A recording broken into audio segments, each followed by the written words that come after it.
মীনাক্ষীর জ্ঞান ফিরে আসা মাত্রই এবার মন্দিরা ক্রান্তের ভালোবাসার জোরের আন্দাজ করে ফেললো। হ্যাঁ বন্ধুরা, ভিডিওতে লাইক দিয়ে দেখতে থাকুন যে মুহূর্তে কিনা ডক্টররা মীনাক্ষীকে পর্যবেক্ষণ করে বলতে থাকে যে মীনাক্ষী দেবী, আপনি নতুন করে এক জীবন ফিরে পেয়েছেন, তাও আবার শুধুমাত্র সকল ক্রেডিট যায় ক্রান্ত বাবুর উপরে। কারণ ক্রান্ত বাবু যদি নিজের সর্বস্ব দিয়ে ঈশ্বরের কাছে প্রার্থনা করে আপনার জন্য ঈশ্বরের দেওয়া সেই আশীর্বাদী ফুলটা না নিয়ে আসতো, তাহলে হয়তো বা আমরা কোনো মতে আপনাকে বাঁচাতে পারতাম না। ঠিক সেই মুহূর্তে মীনাক্ষীর জ্ঞান ফিরে আসা মাত্রই মীনাক্ষী বলতে থাকে যে ক্রান্তবাবু কোথায়।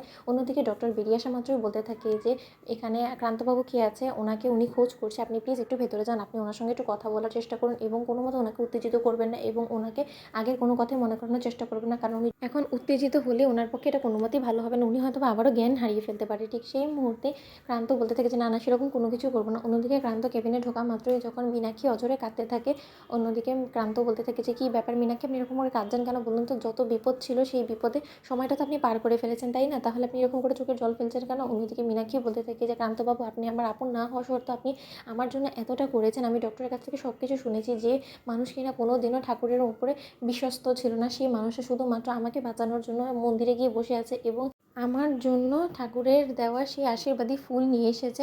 আপনি আমার জন্য অনেক কিছু করেছেন যেটা হয়তো বা আমার পরিবারের লোকেরা এতদিনে আমাদের জন্য করেনি। ঠিক সেই মুহূর্তে ক্রান্ত বলতে থাকে যে আপনি আমার জন্য পর হলেন কোথায় বলুন তো? আপনি তো আমার সবথেকে প্রিয় এবং আমার কাছের মানুষ। তাহলে কাছের মানুষের জন্য আমি যদি না করি তাহলে কে করবে বলুন? আর আপনার এখানে আপন কেই বা আছে? আপনাকে আমি যখন দায়িত্ব নিয়ে কলকাতা থেকে এনেছিলাম, তাহলে অবশ্যই আপনার সকল খারাপ ভালোর মধ্যে পাশে থাকার অধিকারটুকু তো আমারই আছে এবং আমার থাকারই কথা, তাই না?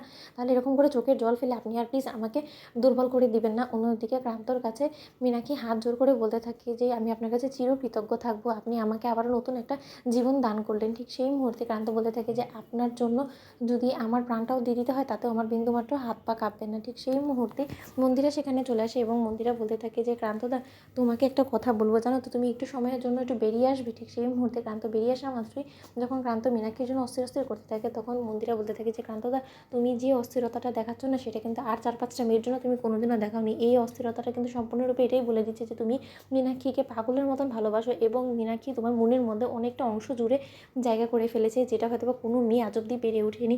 তাই তুমি ছুটতে ছুটতে ঈশ্বরের কাছে গিয়ে প্রার্থনা করেছো, যে মানুষটা কিনা কোনোদিনও ঈশ্বরের উপরে বিশ্বাস তো ছিল না এবং তার থেকে বড় কথা, এই ফুল টুল ছোঁয়ানো থেকে শুরু করে কোনো কিছুর মধ্যে তুমি কোনোদিন আস্থা রাখতে পারোনি। সেখানে আজকে তুমি শুধুমাত্র মীনাক্ষীকে সুস্থ সবল করে তোলার জন্য এত কিছু করেছো। তাহলে নিশ্চয়ই তুমি বুঝতে পারছো যে তোমার মনের মধ্যে একটা ভালোবাসা তৈরি হয়েছে মীনাক্ষীর জন্য এবং তুমি মীনাক্ষীর জন্য ভাবো এবং মীনাক্ষীর প্রতি তুমি দুর্বল। প্রান্তদা, তোমাকে আমি একটা কথা বলছি, যত শীঘ্রই সম্ভব তুমি মীনাক্ষীকে আপন করে নাও। এতে করে তুমি এবং মীনাক্ষী তোমরা দুজনেই ভালো থাকবে, কারণ আমি মীনাক্ষীকেও দেখেছি যে ও তোমাকে চায়। তো বন্ধুরা, ভিডিওটি ভালো লেগে থাকলে কেমন শেয়ার করে সাবস্ক্রাইব করতে ভুলো না।